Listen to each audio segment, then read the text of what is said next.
পর্যালোচকে আপনাদেরকে স্বাগতম। এই পর্বের বইয়ের শিরোনাম ৭১-এর যুদ্ধে বিমান বাহিনী। লেখক শাহজামান। প্রকাশক মুক্তিযোদ্ধা সমন্বয় পরিষদ। প্রথম প্রকাশ ২০১১। মূল্য ১৭০ টাকা। পৃষ্ঠা সংখ্যা ১২৮। বইটিতে ১৯৭১ সালে বাংলাদেশ বিমান বাহিনীর জন্ম ইতিহাস এবং মুক্তিযুদ্ধে তার অবদান, বিশেষত বিভিন্ন অপারেশনের বিস্তারিত বিবরণ লিপিবদ্ধ করা হয়েছে। বাংলাদেশ বিমান বাহিনীর জন্মলগ্নে যেসব বৈমানিক জড়িত ছিলেন তাদের প্রায় সবার পরিচিতিও বইটিতে উল্লেখ করা হয়েছে। বইটির শুরুতে বাংলাদেশ বিমান বাহিনীর জন্মকথা অধ্যায়ে যা লেখা হয়েছে পাঠকদের জ্ঞাতার্থে সেটা উল্লেখ করছি। ১৯৭১ সালে ২৮ সেপ্টেম্বর ভারতের ডিমাপুরে জন্ম হয় বাংলাদেশ বিমান বাহিনীর। ভারতীয় বিমান বাহিনী প্রধান পিসি লালের উপস্থিতিতে সেই বিশেষ ঘটনাটির জন্ম হয়েছিল এদিনেই। ১০ জন বৈমানিক সহ ৫৭ জনের একদল বিমান প্রকৌশলীর সমন্বয়ে একে খন্দকারের নেতৃত্বে গড়ে উঠেছিল বাংলাদেশের বিমান বাহিনী।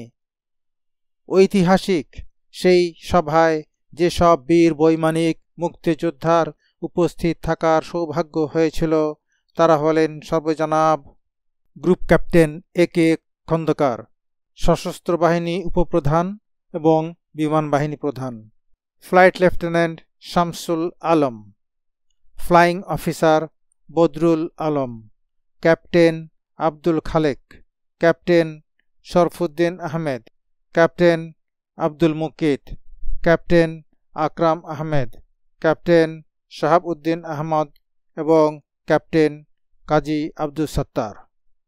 ইতিহাসের অনুষঙ্গ হিসাবে সেদিনের সেই সব বৈমানিক মুক্তিযোদ্ধাদের নাম বাংলাদেশ বিমান বাহিনীর ইতিহাসে স্বর্ণাক্ষরে লেখা থাকবে।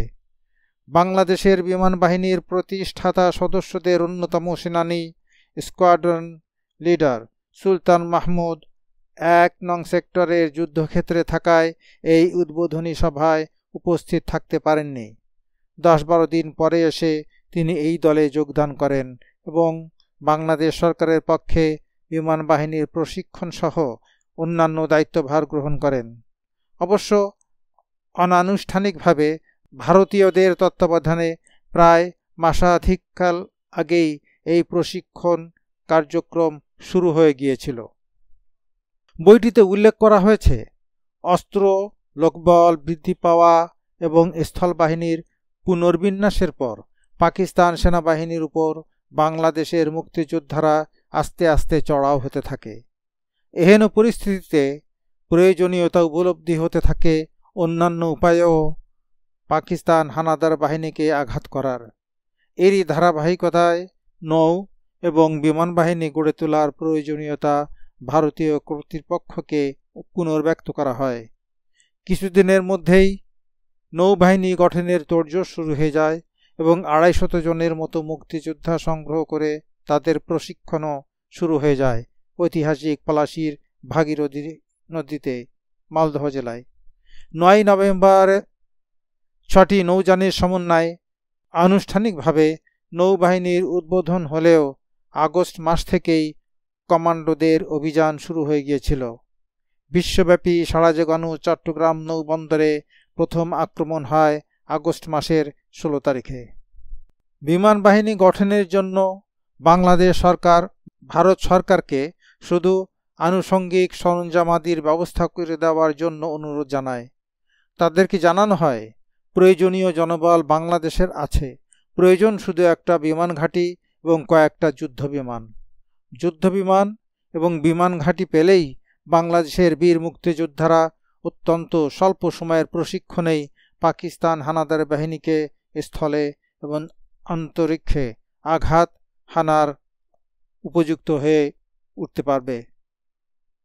বাংলাদেশ সরকারের চাপাচাপিতে অবশেষে ভারতীয় কর্তৃপক্ষ শেষ পর্যন্ত ৩টি বেসামরিক বিমানকে বাংলাদেশ সরকারের কাছে হস্তান্তর করতে রাজি হয়।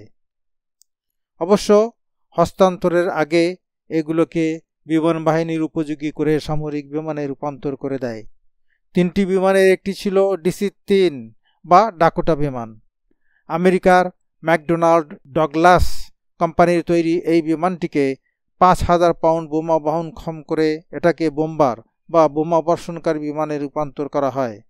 প্রতিটি 1000 পাউন্ডের 5টি বোমা।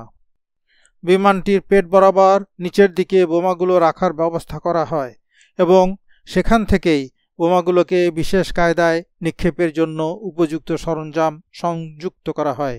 যোধপুরের মহারাজা এই বিমানটি বাংলাদেশকে উপহার হিসাবে প্রদান করেছিলেন। কানাডার ডি হ্যাভিল্যান্ড কোম্পানির তৈরি একটি অটার বিমানও বাংলাদেশ সরকারকে দেওয়া হয়। ক্ষুদ্রকায় এই অটার বিমানটি 14টি রকেট নিক্ষেপক সংযুক্ত করে রূপান্তর করা হয় এক ফাইটার বিমানে। বিমানটির উভয় ডানায় 7টি করে ফ্রান্সের অত্যাধুনিক রকেট লঞ্চার সংযুক্ত করা হয়েছিল এবং এই ধরনের বিমানে অত্যাবশ্যকীয়ভাবে প্রয়োজনীয় মেশিনগানের সংযুক্ত ছিলই। এতে আরও সংযুক্ত করা হয়েছিল 25 পাউন্ড ওজনের 10টি বোমা বহন উপযোগী একটি মঞ্চ। বোমাগুলো নিক্ষেপের জন্য অতিরিক্ত একজন ক্রুর সহায়তার প্রয়োজন হতো। আর তৃতীয়টি ছিল ফ্রান্সের তৈরি একটি অ্যালুয়েট 3 হেলিকপ্টার। পরবর্তীকালে এই হেলিকপ্টারটি বাংলাদেশ বিমান বাহিনীতে অত্যন্ত সফল এবং কার্যকর এক যুদ্ধযানে পরিণত হয়েছিল। বাংলাদেশের বীর মুক্তিযোদ্ধা বিমান সৈনিকরা অত্যন্ত সফলভাবে এর ব্যবহার করে হানাদার পাকিস্তান বাহিনীর ব্যাপক ক্ষতি সাধনে সক্ষম হয়েছিলেন। এই হেলিকপ্টারটিতে যুক্ত করা হয়েছিল একটি 303 মেশিন গান এবং 2টি রকেট নিক্ষেপক। 2 আধারে 7টি করে মোট 14টি রকেট এটা থেকে নিক্ষেপ করা যেত। শত্রুর গুলি থেকে রক্ষা পাওয়ার জন্য এর পেট বরাবর পাটাতনে প্রায় 1 ইঞ্চি পুরু 25 মিলিমিটার লোহার পাত লাগানো হয়েছিল। উল্লেখ্য, বাংলাদেশের এই বিমান বাহিনীকে তৎকালে কিলো ফ্লাইট নামে ডাকা হতো। বইয়ে প্রদত্ত সূচিপত্রটি বইটি সম্পর্কে স্পষ্ট ধারণা পেতে সহায়ক হবে, তাই সেটা এখানে উল্লেখ করছি। 1. বাংলাদেশ বিমান বাহিনীর জন্মকথা। 2. বৈমানিকদের জীবনী। ক. গ্রুপ ক্যাপ্টেন একে খন্দকার, বীর উত্তম। খ. স্কোয়াড্রন লিডার সুলতান মাহমুদ, বীর উত্তম। গ. ক্যাপ্টেন আব্দুল খালেক, বীর প্রতীক। ঘ.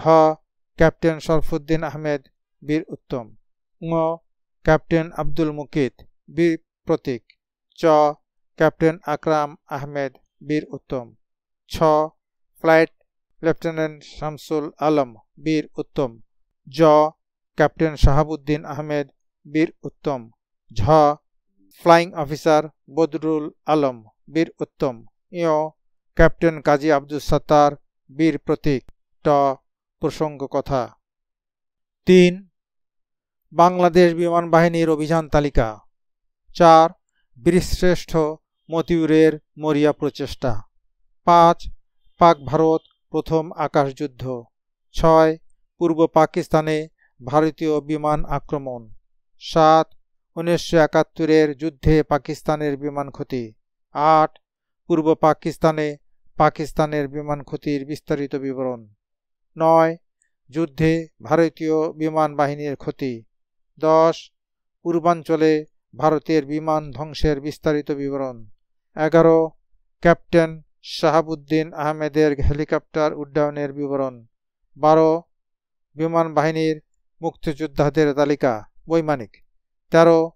বিমান বাহিনীর মুক্তিযোদ্ধাদের তালিকা, MODC, এয়ারম্যান। বইটির পাতায় পাতায় রয়েছে 1971 সালে বাংলাদেশ বিমান বাহিনীর কার্যক্রম এবং এর জন্মলগ্নের ইতিহাস। বইটি বাংলাদেশ বিমান বাহিনীর গবেষকদের জন্য অত্যন্ত মূল্যবান। কোনো সন্দেহ নাই যে বইটি থেকে আগ্রহী পাঠকরা বাংলাদেশ বিমান বাহিনী বিষয়ে অনেক মূল্যবান তথ্য জানতে পারবেন। এই পর্বের এখানেই সমাপ্তি। আশা করছি পরের পর্বেও আপনাদের সঙ্গ পাব। সেই পর্যন্ত সকলকে ধন্যবাদ।